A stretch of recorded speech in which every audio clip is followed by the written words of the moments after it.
आपने कई बार सड़क पर रेलवे ट्रैक तो देखे ही होंगे। यहाँ इंसानों को ट्रेन के गुजरने का इंतज़ार करना पड़ता है, लेकिन न्यूजीलैंड की रेलवे ट्रैक एक ऐसी ट्रैक है जहाँ इंसानों को नहीं, जहाज़ों को इंतज़ार करना पड़ता है।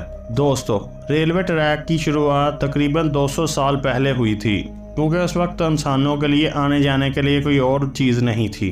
इसलिए इस तकनीक को सभी मुल्कों ने अपनाया। उन्होंने बहुत तेज़ी से रेलवे ट्रैक बनाना शुरू कर दिए। रेलवे ट्रैक बनाते हुए ये बहुत ज़रूरी था, जिस जगह पर रेलवे ट्रैक बिछाया जा रहा हो वो जगह बिल्कुल सख्त हो, क्योंकि ट्रेन वहाँ से बहुत आसानी से गुजर सके। लेकिन कई जगह ऐसी भी थी कि यहाँ रेलवे ट्रैक बिछाना बहुत ही मुश्किल था। कभी ऊंचे पहाड़ होते तो कभी गहरी नदी। तो आज आप देखेंगे दुनिया के बहुत ही खतरनाक ट्रैक। तो चलिए शुरू करते हैं। नंबर 5, न्यूजीलैंड में गिज़बुज़ नाम का एक छोटा सा शहर है। यहाँ का एयरपोर्ट बहुत अनोखा है।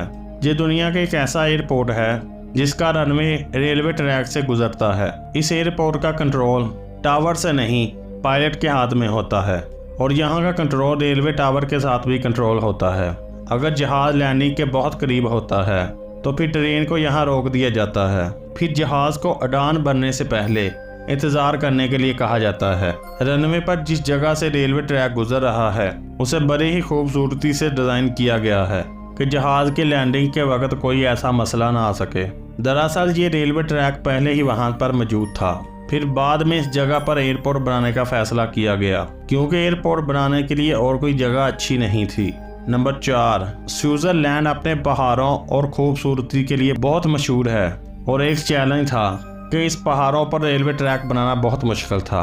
5270 फीट की ऊंचाई पर ज़रोज़ार नाम का एक छोटा सा शहर बसा है। यहाँ से मार्टन तक 200 फीट लंबा रेलवे ट्रैक बिछा है। यहाँ से एक बार में एक ही ट्रेन गुजर सकती है, जिसे आइस ब्रेक एक्सप्रेस कहते हैं। पहाड़ों और बर्फ़ की वजह से यहाँ से ट्रेन बहुत ही स्लो चलती है, और ये सफ़र पूरे 9 घंटे में पूरा होता है।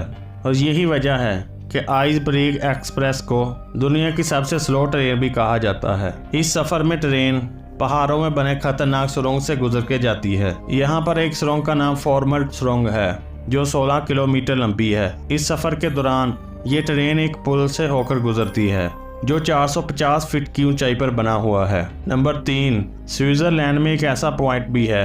यहाँ ट्रेन से ज़मीन को पहाड़ पर चढ़ना पड़ता है, क्योंकि ट्रेन का इंजन इतना ताकतवर नहीं होता कि वो इतनी ऊंचाई पर चढ़ सके। इसीलिए ये वायाडक्ट बनाया गया, जिसे स्पाइरल वाइडर कहते हैं। 1904 में इस पुल की शुरुआत हुई थी, और इसका मकसद ट्रेन की आस्ता आस्ता ऊंचाई बढ़ाना था। इस सर्पल ट्रैक की मदद से ट्रेन बहुत कम दूरी में 20 मीटर ऊंचाई पार कर लेती है, और ऐसा पुल ट्रैक दुनिया में और कहीं नहीं बनाया गया। नंबर 2, यहाँ ट्रेन पटरियों के ऊपर चलती हैं। चीन में भी एक रेलवे ट्रैक है। यहाँ रेलगाड़ियाँ पटरियों के नीचे चलती हैं। ये दुनिया का पहला रेलवे ट्रैक है, क्योंकि इसे चीन में लॉन्च किया गया था। 1973 में लॉन्च किया ये ट्रैक 3 इलाकों को आपस में जोड़ता है, जिसे सोन मोनो रेलवे ट्रैक कहते हैं। जिस ट्रैक की लंबाई सिर्फ 8.5 किलोमीटर है। शुरू से लेकर आखिर तक 7 स्टॉप पर रुकने के बाद ये ट्रेन लोगों को 14 मिनट में उनके स्टॉप पर पहुंचा देती है। नंबर 1, 415 किलोमीटर लंबा ये ट्रैक। ये रेलवे ट्रैक आयरलैंड के शहर से बर्मा के शहर तक जाके ख़त्म होता है। वैसे तो इस रेलवे के ट्रैक का नाम भारत रेलवे ट्रैक है, पर ये डेथ रेलवे ट्रैक के नाम से मशहूर है। इसे डेथ रेलवे इसलिए नहीं कहा जाता कि ये बहुत खतरनाक है, बल्कि इसके पीछे एक बहुत बड़ी कहानी है। जंग के दौरान चीन के वज़ीर आज़म ने फौजियों को खाना और हथियार सप्लाई करने के लिए ये ट्रैक बनवाया था, क्योंकि इसे बनाने के लिए 2 लाख से ज़्यादा लोगों का इस्तेमाल किया गया था। ऐसा माना जाता है कि 415 किलोमीटर लंबा ये रेलवे ट्रैक, इसको जल्द से जल्द पूरा करने के लिए कैदियों को मारा भी जाता था। इतना मारा जाता था कि इनमें से 60% लोगों की तो मौके पर ही मौत हो जाती थी, तो फिर इन्हें ट्रैक के पास में ही दफना दिया गया।